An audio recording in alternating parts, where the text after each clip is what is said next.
Normally जो खबरें आती थी कि आप दूसरों के ऊपर तनकीद करते हैं, आपकी जमात दूसरे के ऊपर अटैक कर रही होगी सियासी तौर पे, लेकिन इस वक्त लगता है कि कोई इन फाइटिंग बहुत ही ज़्यादा हो रही है। अंदर से इस तरह की खबरें आ रही हैं कि उसने उस पर तनकीद कर दी, उसने उस पर तनकीद कर दी। इसकी क्या वजह है?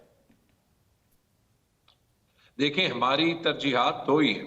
एक कि इमरान खान साहब को इंसाफ मिले, इमरान खान साहब और पॉलिटिकल प्रिजनर जो है वो रिहा हों, क्योंकि कोई जो है वो लॉजिक नहीं बनती कि अभी तक वो जेल में हो इन सारे पॉलिटिकल मोटिवेटेड केसेस में। और दूसरी ये कि जो हमारा मैंडेट है, जो अवाम का मैंडेट है, पाकिस्तान के अवाम का, वो वापस मिले। जो 10-11 महीने पार्टी ने गुजारे हैं, शायद किसी और पार्टी ने इतना मुश्किल टाइम ना गुजारा, और वो प्रेशर एब्जॉर्ब करके आगे निकली। एक रियलिटी चेंज हुई है, और ये वाकई सच है कि कुछ हमारे अंदरूनी मामलात जो है वो पब्लिक में उन पे डिबेट हो रही है, और वो नहीं होना चाहिए। और मुझे यकीन है कि वो नहीं होगा। This is a small blame, government को भी सूट करती है कि एक डाइवर्जन के तौर पे जो है वो मिले।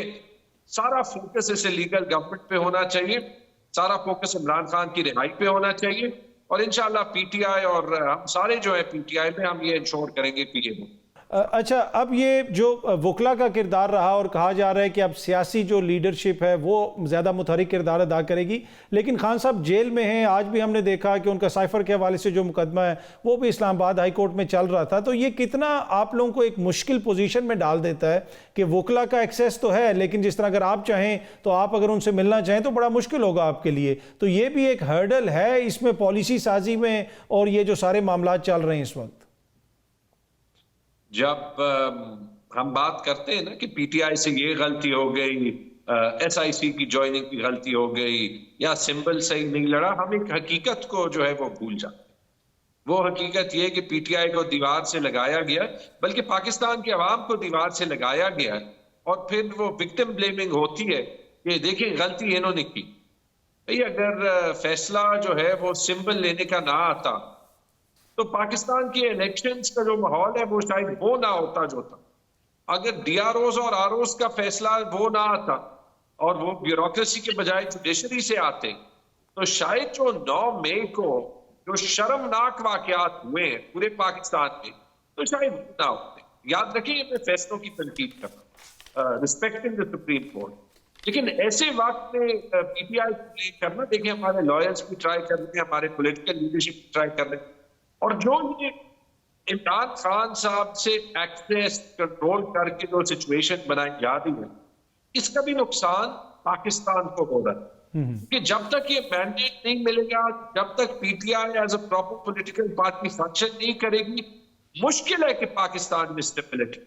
हमें कुछ करने की जरूरत भी नहीं है, ये आपको पॉलिटिकल उसमें तैमूर साहब ये भी तो हो सकता है, ये सोच भी हो सकती है कि अगर जमात मजबूत हो, जो बाहर लोग हैं उनको रिलीफ मिले, वो हुकूमत में भी हैं, वो पार्लिमान में भी हैं, जमात बाहर मजबूत होती जाएगी तो खान साहब जो हैं वो जेल में बैठ के कमजोर होते जाएंगे।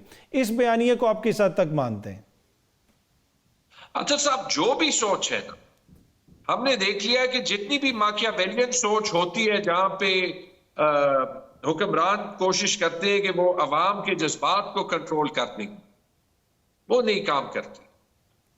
पुख्तूनख्वा में 115 सीटों में पीटीआई एक्चुअली शायद 110 जीती, रिगिंग के बावजूद 90 से ज्यादा पे अनाउंस हो गई।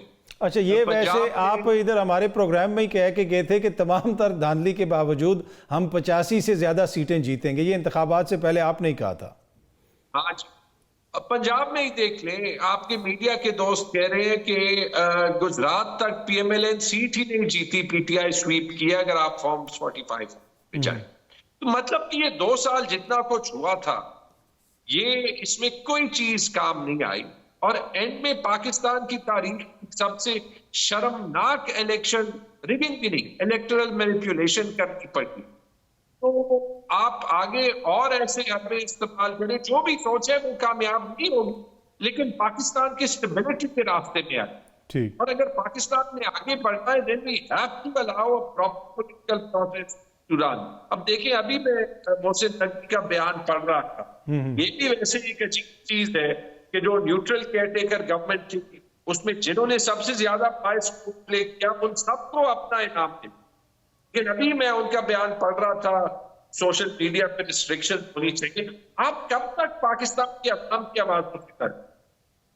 ठीक। अच्छा, इस वक्त जो खैबर पख्तूनख्वा की हुकूमत है, आप खुद हुकूमत में काबीना में सर्व कर चुके हैं, सबसे बड़ा चैलेंज क्या है आपकी जमात के लिए और आपकी जमात की हुकूमत के लिए वहां पे?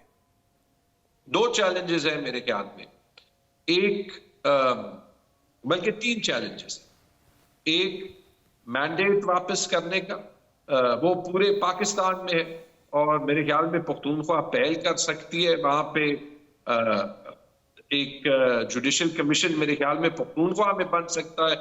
दूसरा चैलेंज जो शायद सबसे बड़ा चैलेंज गवर्नेंस के हिसाब से अगर आपका ख्याल आप सवाल का, तो वो पैसों का है। वो पैसों का इसलिए है कि जिस वक्त मैं फाइनेंस मिनिस्टर था, जब से इमरान खान की गवर्नमेंट चल गई, वफाक ने अपने फाइनेंशियल पोजीशन कुशन करने के लिए पख्तूनख्वा से, एक्सपाटा से, जीपी से, बलोचिस्तान से, आजाद कश्मीर से फंड विदहोल्ड करना शुरू कर दिए। अभी हम एक और IMF प्रोग्राम में जा रहे हैं और दोबारा चूंकि एंगेजमेंट मोनोपोलाइज करती है फेडरल गवर्नमेंट, तो IMF को भी एक्चुअल पिक्चर तो पता ही नहीं चलता कि हमारी फिस्कल पोजीशन है या फिस्कल कॉम्प्लेक्सिटीज का क्या है। अभी मैं पढ़ रहा था कि वफाक कह रहे हैं कि हम जुलाई से नया पेंशन स्कीम शुरू करेंगे। भाई मेरे, वो तो पख्तूनख्वा 2 साल पहले शुरू कर चुका है। तो अगर सूबाई रिस्पॉन्सिबल नहीं है तो ये बता दे, इससे बड़ा रिफॉर्म तो पाकिस्तान में शायद हुआ ही नहीं। I know, I pushed it और मेरी सरकारी एम्प्लॉइज में बड़ी तनकीद हुई।